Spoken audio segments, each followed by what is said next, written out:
Hello mga kasari ko, mga sisi ko, good morning. Kape muna tayo sa mainit na panahon. Kumusta ang benta ng ating sari-sari store? Syempre, for today's vlog ay sari-sari store update tayo. Super busy ang buhay tendera, di ba mga kasari? Kaya laban lang always. 3,000 plus?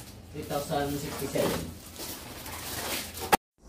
So ayan, lumapit si Kuya Dave para sabihan ako na dumating na daw yung order ko from grocery na nagkakahalaga ng 3,000 pesos mahigit lang. Pero may delivery naman tayo nung Monday worth 7,000 and ngayong Friday ay may 7,000 na naman. So tatapusin ko lang ito at proceed tayo sa ating sari-sari store. So ayan, tapos na. Next ay ang Manila paper. So iwan ko lang muna dito saglit yung Manila paper. Mamaya ay babalikan natin ito pagkatapos kung mag-update muna doon sa ating tindahan. So ang price pala ng ating water cellophane ay 15 pesos ang isa. So dito na tayo dadaan papuntang tindahan. So ang tindahan natin ay nakahiwalay sa bahay. So may mga stock pa tayo ditong distilled na water kasi hindi siya kasya sa loob ng tindahan. Ito na tayo sa tindahan mga sisi ko. Ito yung mga item from grocery. Ay nagkakahalaga ng open Kuya Dave, dali. Ito, hindi lang natin ito i-open kasi ano man ito, tubig. 2 litro. Kumuha ako ng 2 litro kasi napakabenta ng tubig. And itong ibang item ay silipin ko kung yung order ko na cream densada ay na ano ba, may stock ba. Yan, open natin yan, Kuya Dave. Si Kuya Dave na yung utusan natin mga sisi ko. Ay, hindi man yan dyan. Ano yan? Ah, Sunrox. Huwag mo na lang i-ano lahat. Sunrox man pala. Yan, itayo. Baka mayabo. Yan. Itayo, baka mayabo. Tapos, ito, hanapin natin yung cream densada na 15 pieces yung di-order ko. Okay. Wait, anong laman to? Okay, ST, Energin. Oh, champion. Yung champion, 20 na ha? Ayaw na 18. Butangi 20. Ah, ito siguro. Oo, at saka yung anong kasama niyan, parang sisters yata na ano. Okay, thank you Lord. May cream densada na. Siguro sorry, dagdagan ko pa yan. Yan, meron na pala. Isang box sana na lang kinuha ko, no?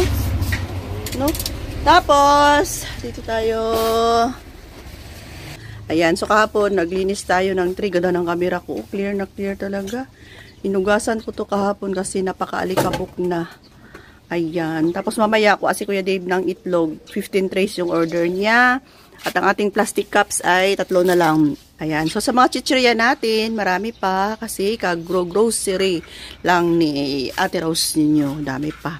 Tapos yung ice cream na nagawa natin. Ayan, kaya nag-order ako ng maraming cream densada kasi gumagawa na tayo ng homemade ice cream.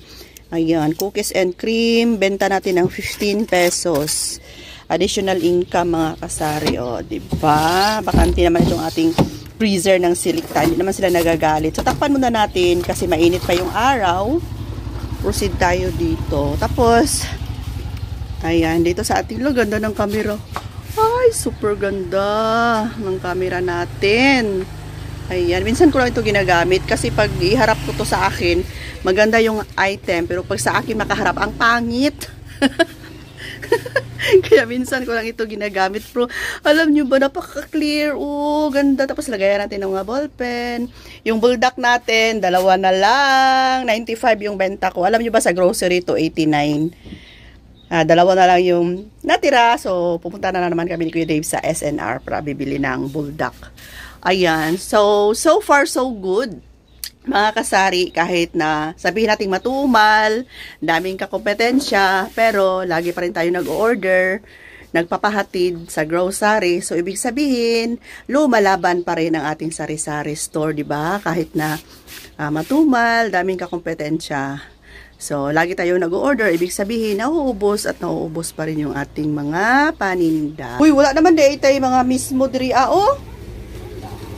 Tapos, Mountain Dew, from grocery, ito dito, dati full stock dito mga kasari. Ngayon, walang stock kasi wala pang ahente na dumating. Baka si Kuya Dave na lang ang aalis ngayon para bibili ng mga mismo. So yan mga kasari, nandito na si Kuya Dave. Tagal niyang dumating. Wala daw libor doon sa farm. 15 tray ng itlog. Maki. So may dalawa pa. XL, no? XL. XL, parang jumbo na to. Okay, so ayan na yung itlog natin, mga sisi ko. 15 trays ng itlog. XL po siya.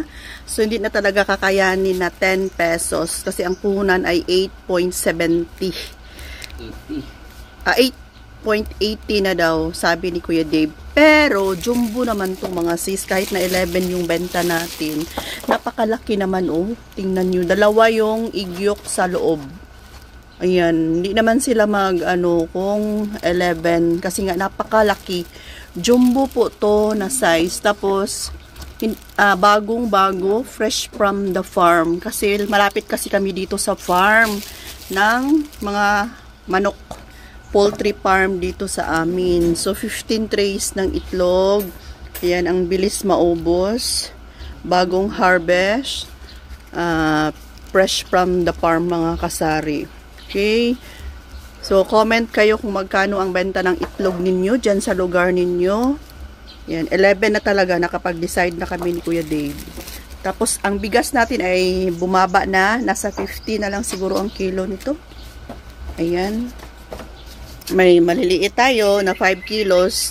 Pag may bumili ng 5 kilos, bigay na lang. Hindi na tayo magtimbang pa.